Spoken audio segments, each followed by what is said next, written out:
आप बैठो इधर आ जाइए थोड़ा आगे आ जाइए।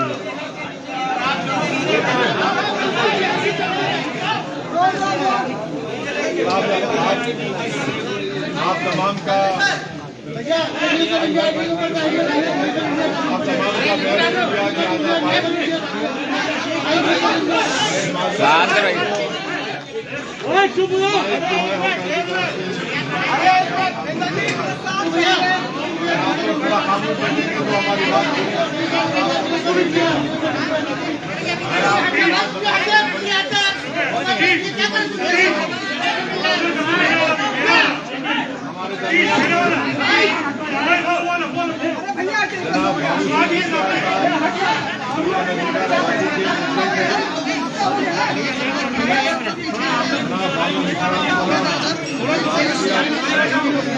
अरे चुप रहो यार, ये क्या लिखेंगे? अरे यार चुप रहोगे? सर फिर से शुरू कर दीजिए सर। हाँ फिर सर सर सर सर जनाब फिर से एक बार फिर से शुरू कर दीजिए। शांत रहिए। तुम यहाँ है, 1 मिनट खामोश हो जाए भाई सब लोग।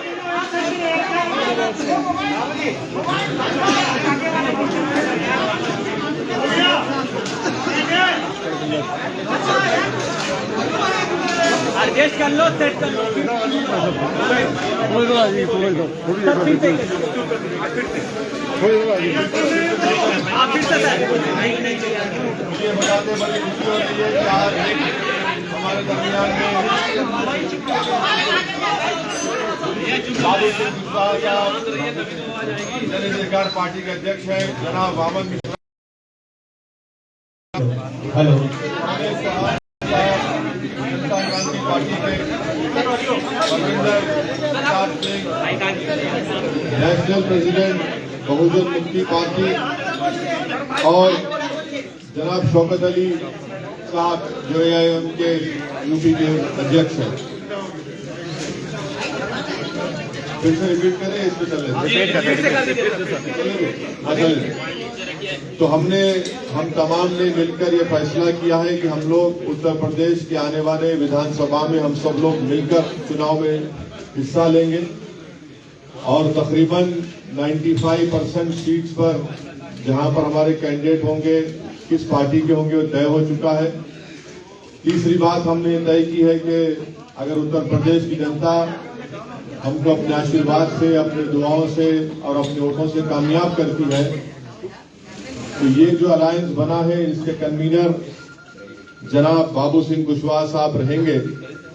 और उसमें ये भी तय किया गया है कि अगर उत्तर प्रदेश की जनता इस अलायंस को, इस मोर्चे को सत्ता देती है तो ये तय हुआ है कि 5 साल के टेन्योर में 2 मुख्यमंत्री होंगे, एक ओबीसी समाज के और एक दलित समाज के, और 3 डिप्टी सीएम होंगे जिसमें मुस्लिम समाज का भी एक डिप्टी सीएम होगा। तो ये 4 अहम बातें मुझे आप तक बताना था, आप तक पहुंचाना था। अब मैं माइक देता हूं जनाब बाबू सिंह कुशवाहा साहब को, मैं माइक देता हूं जनाब श्री वामन मिश्राम साहब को जो राष्ट्रीय परिवर्तन मोर्चा के अध्यक्ष हैं। वो आपसे बात करेंगे। एक दलित रह गए, साथियों, पत्रकार साथियों, आपको पूछने के लिए अवसर है। अभी हम अपनी बात आपके सामने रखते हैं, उसके बाद सवाल जवाब होगा। मैं केवल एक बात कहना चाहता हूं कि ये सारा गठबंधन जो है हम लोगों ने मिलकर किया। इसमें अभी जो महत्वपूर्ण 5-6 पार्टियां हैं और उसके साथ साथ और भी दल इसमें आ सकते हैं, इसके लिए अभी दरवाजे बंद नहीं है। तो एक तो ये बात है। दूसरी बात मैं कहना चाहता हूं कि इस गठबंधन के ऐलान होने के बाद बीजेपी और समाजवादी के बीच में जो लड़ाई हो रही है, अब बीजेपी और समाजवादी के बीच में लड़ाई नहीं होगी, बीजेपी और हमारे भागीदारी परिवर्तन मोर्चा के बीच में लड़ाई होगी। अब समाजवादी गठबंधन तीसरे नंबर पर चला जाएगा। आप सभी साथियों को नमस्कार। साथियों, अभी जनाब ओवैसी साहब ने और बावन इस्लाम साहब ने जो हम लोगों ने भागीदारी संकल्प मोर्चा भागीदारी परिवर्तन मोर्चा बनाया, उसके बारे में आपको जानकारी दी। हम लोगों ने 5 पार्टियों ने मिल करके अभी ये भागीदारी परिवर्तन मोर्चा बनाया है। इसमें ओवैसी साहब की पार्टी है, हमारी जन अधिकार पार्टी है, बावन में इस्लाम साहब का परिवर्तन मोर्चे की तरफ से है, और बहुजन मुक्ति मोर्चा के साथी हमारे बैठे हुए बहुजन मुक्ति पार्टी के और भारतीय वंचित समाज पार्टी के आदरणीय रामकरण कश्यप जी हैं, और जनता क्रांति पार्टी के अनिल चौहान जी हैं, कमलेश चौहान जी हैं। इन लोगों ने मिल करके हम लोगों ने अभी इस मोर्चे को बनाया है, और कुछ साथी और हमसे संपर्क में हैं, तो वो जल्दी हो 1-2 दिन में उनसे बात करके जो साथी हमसे जुड़ना चाहेंगे उनको हम अपने साथ जोड़ेंगे। हमारे जो मोर्चे का लक्ष्य है, जिस विचारधारा के साथ हम लोग चल रहे हैं, हम बाबा साहब अम्बेडकर को मानने वाले लोग हैं, संविधान को मानने वाले लोग हैं। हमारी वही विचारधारा है जो संविधान की चाहत है, जो संविधान की मंशा है। हम संविधान वादी लोग हैं। हमारा पहला नारा है कि जिसकी गिनती संख्या भारी उसकी उतनी हिस्सेदारी। हम लोग जाति जनगणना कराने के पक्ष में हैं। एक समान शिक्षा पद्धति, निःशुल्क शिक्षा और अनिवार्य शिक्षा। नई शिक्षा नीति के आड़ में जैसे पिछले साल कोरोना महामारी की जब शुरुआत हुई और 2 महीने सबको पूरे देश को बंद करके अंदर रखा गया, उस 2 महीने में जो 4-5 कानून बने, एक कृषि का कानून बना जिसको अभी वापस लिया गया, 1 साल किसान आंदोलन करते रहे। उसी तरह कृषि के बाद बिजली का कानून बना, लेबर एक्ट बना, और नई शिक्षा नीति भी बनी। वो नई शिक्षा नीति ऐसी है कि जिस दिन वो जमीन में उतरेगी उस दिन आप हम सभी को पता चलेगा कि वो हमारे हित में है या हमारे बच्चों के नुकसान में है। हम जहाँ तक समझ पाते हैं वो नई शिक्षा नीति भी कृषि कानून की तरह वो भी हमारे और आपके बच्चों के हित में नहीं है। पिछड़ों का जो रिजर्वेशन रोका गया उसको शुरू किया, लेकिन पूरी तरह नहीं शुरू किया। वो शुरू होना चाहिए। निजी क्षेत्रों में भी ST, ST, OBC का रिजर्वेशन लागू करने के पक्ष में हैं हम लोग।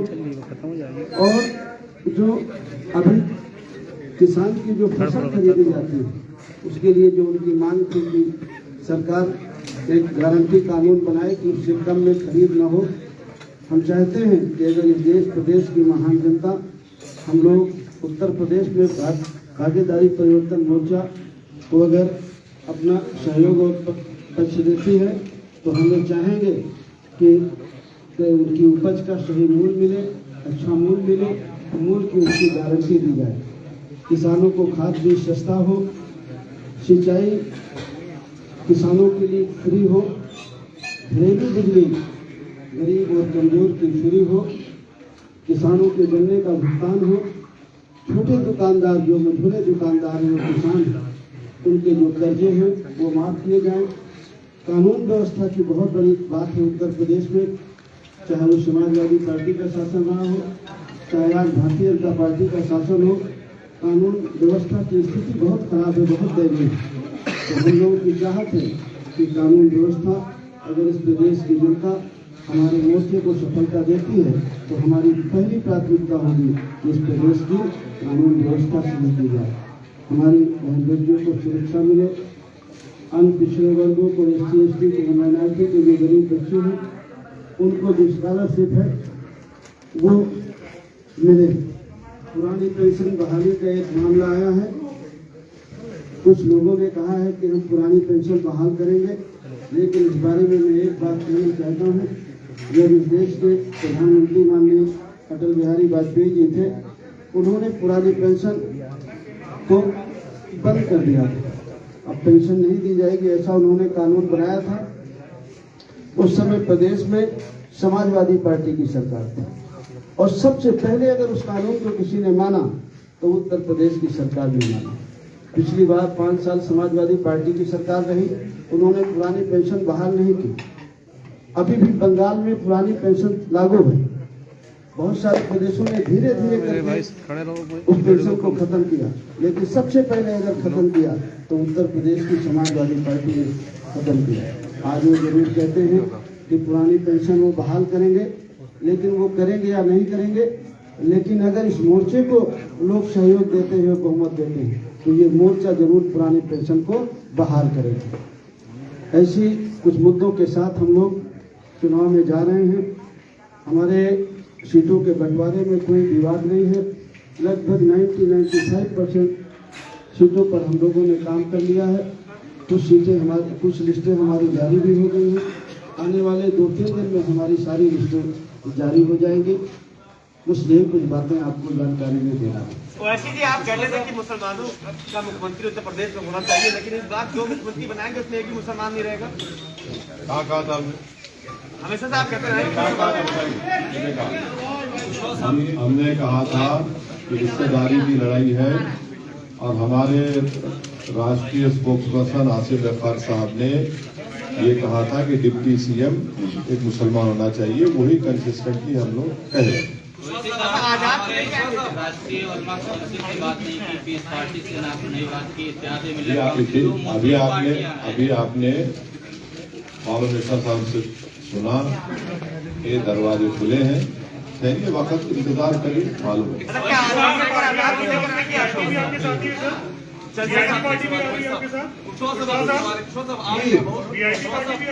आपने बहुत सारी कोशिश कवायद की, खोपड़ी बनाओगे और किसको मजबूरी का गठबंधन है या पहले से आप इस पर काम कर रहे थे? ये मजबूरी का गठबंधन नहीं है। जिस विचारधारा के हम लोग हैं, हम लोग पिछले 4 महीने से पिछड़ा दलित अल्पसंख्यक भाईचारा बनाओ सम्मेलन पूरे प्रदेश में कर रहे हैं। आपको अच्छी तरह से जानकारी होगी, आप लोगों ने हमें दिखाया हो या ना दिखाया हो, लेकिन प्रदेश में अगर सबसे ज़्यादा कार्यक्रम किसी पार्टी ने किए हैं तो जन अधिकार पार्टी ने किए। और हम सब लोगों ने एक दूसरे से सहयोग लेकर के पूरे प्रदेश में 4 महीने से चतुर्मासा में भी हम लोग नहीं बैठे, पिछड़ा दलित अल्पसंख्यक भाईचारा बनाओ सम्मेलन हम लोग कर रहे हैं। और जो हम कर रहे हैं, जिस विचार के आदमी हैं वो आपके सामने हम देख रहे हैं। देख लीजिए, पिछड़ा भी है, दलित भी है, अल्पसंख्यक भी है। मुख्यमंत्री का चेहरा कौन होगा? क्योंकि भाजपा में तो सीएम योगी आदित्यनाथ है, सपा और आरएलडी के गठबंधन में अखिलेश यादव है, आपके गठबंधन में कौन मुख्यमंत्री का चेहरा? देखिए, अब हमारे गठबंधन में अभी तो मुझे आप लोगों ने कहा है कि मैं संयोजक हूँ, बाकी अब आप लोग से पूछ लीजिए। अभी आप लोगों के सामने हम लोगों ने सलाह मशवरा करके घोषित करने के लिए ओवैसी साहब को कहा था और ओवैसी साहब ने घोषित किया कि इस गठबंधन के 2 मुख्यमंत्री 5 साल के टेन्योर में होंगे। एक पिछड़े वर्ग का होगा जो हमारे सामने बाबू सिंह जी है, और एक दलित का होगा, यानी शेड्यूल कास्ट का होगा, उसका चेहरा घोषित किया जाएगा। और 3 डिप्टी सीएम होंगे, उसमें डिप्टी सीएम एक मुस्लिम होगा। बाकी 2 लोगों के नाम जो है वो 2-3 दिन के अंदर घोषित किए जाएंगे। एक मिनट, अरे 2 मिनट। फिर उसके बाद में अभी और भी कई लोग हैं, जैसे भागीदारी मोर्चा बना था, आप लोगों को मालूम है, भागीदारी मोर्चा बनाया था ओम प्रकाश जी ने बनाया था। मतलब वो तो बाबू सिंह जी भी उसमें थे, मगर सामने चेहरा जो था वो इनका था।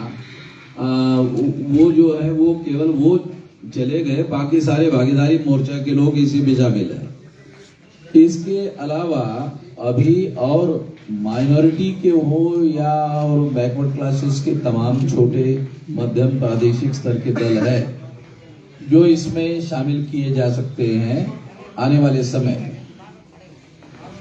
एक सवाल ये है कि एक सवाल लेना चाहेंगे। किसको पूछना है? मुझे पूछना है, एक सवाल आपसे लेना चाहेंगे। पूछो आपसे। एक सवाल ये है कि स्वामी प्रसाद मौर्य ने अभी एक बड़ा ही मंच से भी घोषणा की, जिसके साथ हम जाते हैं वहाँ पे सरकार बनती, उसकी हम सरकार बनाते हैं, तो उन्होंने अपने आप को किंग मेकर घोषित कर दिया है चुनाव से पहले। आपको इसके क्या मायने दिखाई देते हैं? क्या आपको लगता है कि उनकी बात में दम है?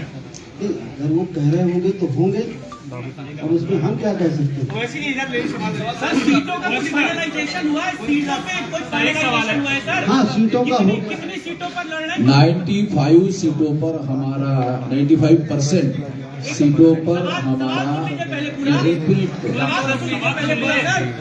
सीटों पर लड़ रहे हैं? क्योंकि 403 पहले फेज की पोलिंग के लिए नामांकन खत्म हो चुका है, अब वो सीटें खत्म हो गई हैं, नामांकन हो गया दूसरे में है। चल रहा है, तो सर, टोटल काउंटिंग कितनी है सीटों पर? 403 अरे सुन तो लीजिए, सवाल तो सुन लीजिए सर। वैसे कितना करेंगे? सवाल लंबा कितना? सवाल आप 100 सीटों पर चुनाव लड़ने की सर, वो बीच में बोलने को पड़ेगा। आप 100 सीटों पर चुनाव लड़ने की बात कहते रहे, इसलिए पूछ रहा हूँ। हो गया। जी बताइए। और कुछ बोलना है? हाँ, बोलिए। 403 सीटों पर हमारा गठबंधन चुनाव लड़ेगा, पहली बात। उसमें से 95 सीटों पर हम लोगों का कंसेंसस हो गया है, 95% सीटों पर, ठीक है। 5% सीटों पर 3 दिन के अंदर नाम के साथ लिस्ट घोषित की जाएगी, ये बात है। अभी ओबीसी साहब, मेरा सवाल आपसे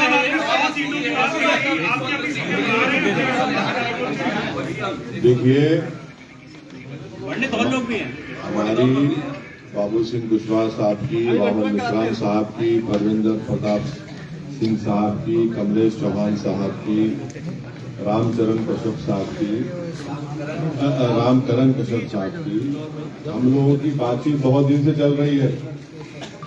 तो ये फर्स्ट फेज, सेकंड फेज, आप उस चक्कर में मत पड़िए। अरे तो एक ही अरे चीज सर, अरे इतना बॉक्सिंग मैच हो रहा है, इतना खबर रखिए। ये हमारी बातचीत पहले से चल रही है। फर्स्ट फेज में कौन कहां से लड़ेगा, किस विधानसभा से लड़ेगा, सेकेंड फेज में, थर्ड फेज में, फोर्थ फेज में, फिफ्थ फेज में, 6, 7, ये सब तय हो चुका है। तो इसमें आपको कोई ताज्जुब या परेशानी की बात नहीं होनी चाहिए, ये तय हो चुका है। अभी वामन मिश्राम साहब ने और हमारे कन्वीनर साहब ने कहा कि 95% सीटों पर पूरा तय हो चुका है कौन कहां से लड़ेगा। हम कहीं नहीं जा रहे। सवाल मेरा है कि आपने कहा कि दलित सीएम और आपने कहा ओबीसी सीएम, सवाल ये मुस्लिम सीएम क्यों नहीं पहला और दूसरा क्या चंद्रशेखर को साथ में ले रहे हैं क्या? ये 2 सवाल एक साथ हैं। नहीं, अब ये अभी आपके सामने चंद्रशेखर का हमको टेलीफोन आ रहा भाई, चंद्रशेखर का हमको टेलीफोन आ रहा है, तो हम बता देते हैं। चंद्रशेखर का हमको टेलीफोन आ रहा है, बार टेलीफोन आ रहा है, तो बात हुई है। तो वो जो हमने पहले कहा ना आपको कि दरवाजे खुले हैं, तो फिर वो बातें होंगी ना।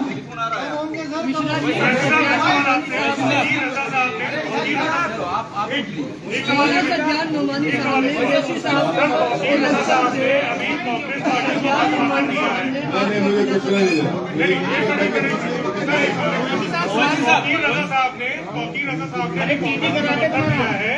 उन्होंने बोला है कि ओवैसी साहब को, क्योंकि पूरे माहौल को देखते हुए और बीजेपी को क्योंकि हराना है, इसलिए उन्हें इन चुनाव से दूर रहना चाहिए, उत्तर प्रदेश के चुनाव से दूर रहना चाहिए, ऐसा वो कह रहे हैं। कुर्बानी देनी चाहिए आपको। उनकी राय हो सकती वैसे साहब, मेरा सवाल ये है, मेरा सवाल ये है कि कल प्रियंका गांधी वाड्रा ने जब प्रेस कॉन्फ्रेंस की तो उन्होंने कहा कि पोस्ट पोल अलायंस के लिए कांग्रेस के जो दरवाजे हैं वो खुले हुए हैं, और जब मुख्यमंत्री के बारे में पूछा गया तो उनका कहना था कि मुझसे ज्यादा बेहतर चेहरा आपको उत्तर प्रदेश में क्या नजर आता है? और ये भी कहा कि जरूरत पड़ेगी तो समाजवादी पार्टी को दे सकते हैं समर्थन। मैं कांग्रेस तरफ से कुछ नहीं बोल सकता। सज्जाद मोहम्मदी साहब ने आपको खुला नो खत लिखा है, नो कमेंट, मिश्रा जी के वो बहुत नो करीबी रहे कमेंट, हैं। No comment. सपा कहती है कि 10 मार्च को भारतीय जनता पार्टी कहती है इस बार 325 प्लस। आप बताइए कि उत्तर प्रदेश के चुनाव में क्या होने जा रहा है?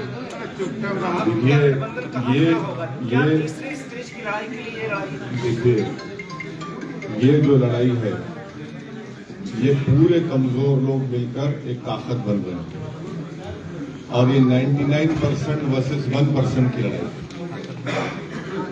जो 99% है और 1% संघ है, ये उसकी लड़ाई।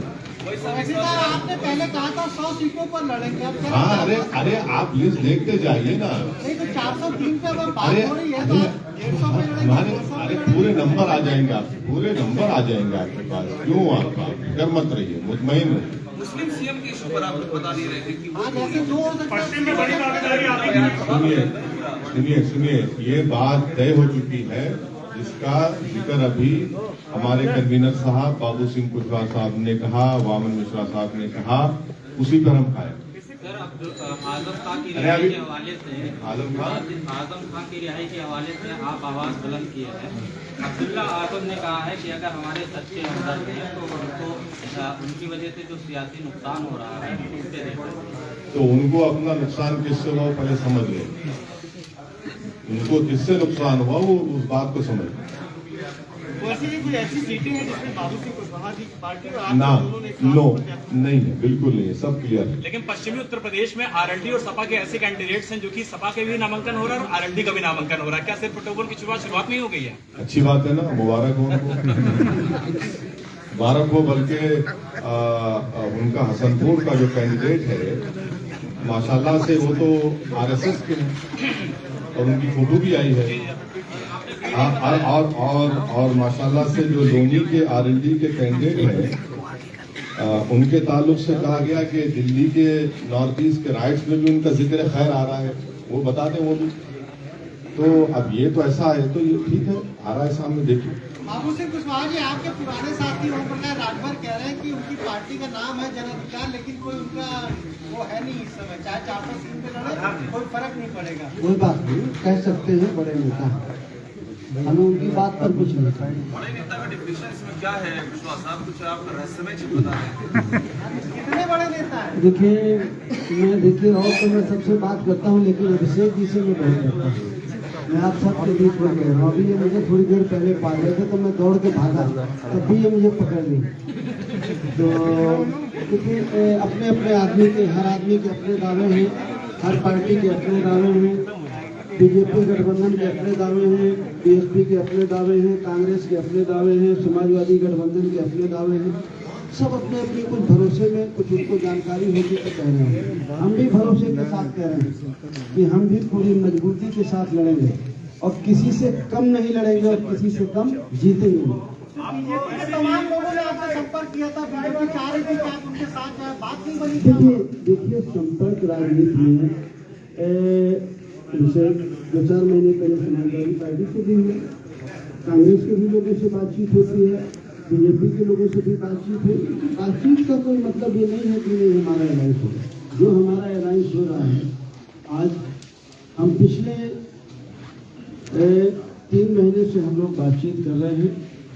और जो आपके एक कंफ्यूजन है कि फर्स्ट फेज का नामांकन हो गया, हम लोगों की सहमति थे।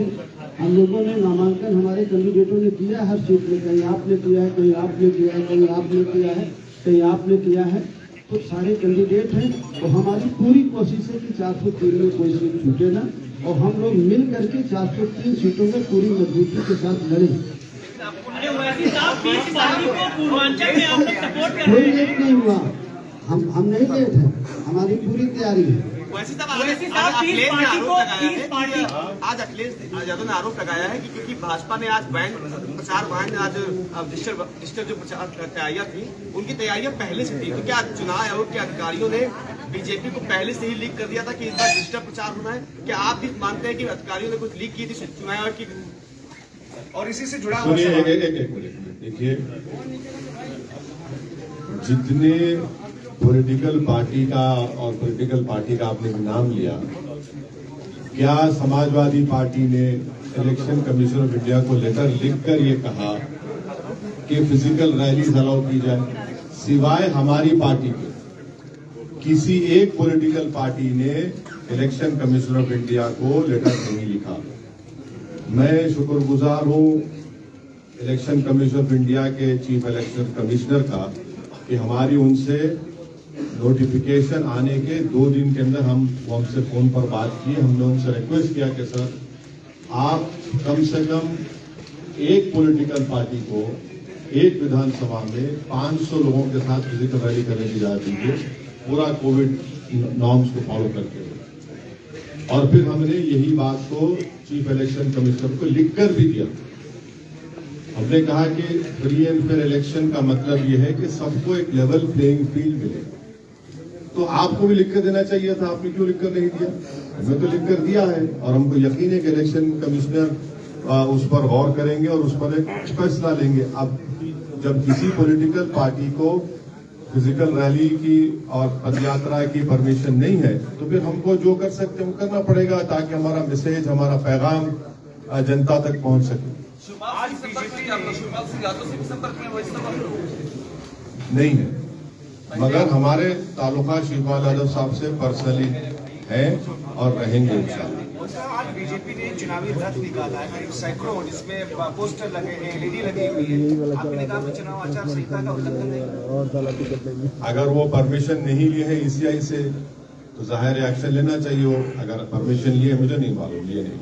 सर, इलेक्शन कमीशन ने इस तरीके से कहा कि वर्चुअल रैली होगी, ऐसे में छोटी पार्टियां जिनके पास संसाधन नहीं है उस लेवल पे, वो क्या अपने मतदाताओं तक अपनी बात पहुंचाएंगे? उसका तरीका क्या होगा? और क्या आप इलेक्शन कमीशन से फंड की रिकमेंड करेंगे छोटी पार्टियां? इलेक्शन कमीशन से फंड करने का तो एक नया कानून बनाना पड़ेगा, वो अभी पॉसिबल नहीं है। मगर अब जो भी है, जिस तरह से है, उसको हमको देख के आगे बढ़ने की जो सपा आरएलडी की लिस्ट आई है उसमें कोई भी मुस्लिम कैंडिडेट नहीं है। क्या मुजफ्फरनगर दंगों में जो चीजें हुई थी उसको भरपाई करने की, मैनेज करने की कोशिश की जा रही है ताकि मुस्लिम कैंडिडेट ना हो वहाँ पे सामने? मेरा मानना यह है कि एक बहुत ही सोफिस्टिकेटेड तरीके से वहाँ पर अल्पसंख्यक समाज की पॉलिटिकल वॉइस को दबाने की कोशिश हो रही। ईवीएम से सर कैसे लड़ा जाए? ईवीएम का जो सवाल है उस पर क्या कहें? आपको शक है? अभी को है, बहुत सारे आपको है?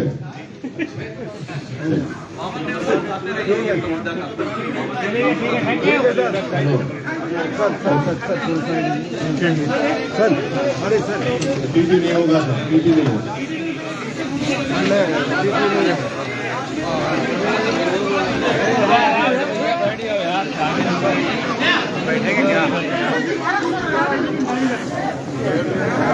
जाने का रास्ता मिले तभी तो यार इधर